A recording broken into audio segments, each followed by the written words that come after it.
మొదటిగా వీరు ఒక బంగారు దూడను చేసుకొని నీవే మమ్మలను ఐగుప్తులో నుండి బయటకు తీసుకొని వచ్చావని కొని ఆడుతూ దాని ఎదురుగుండా నాట్యము చేస్తున్న విషయాన్ని మనము చూస్తున్నాం.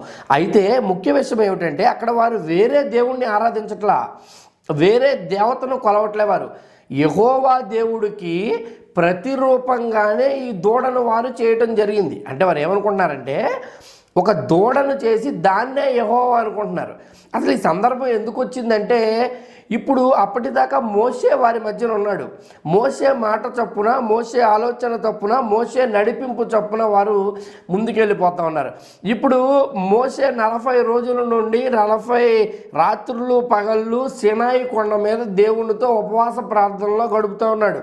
వీరందరికీ కూడా ఏ సమస్య వచ్చినా కూడా పరిష్కారం అవుటకు కానీ ఇతర నడిపింపు పరమైన విషయాల్లో కానీ ఇబ్బందిని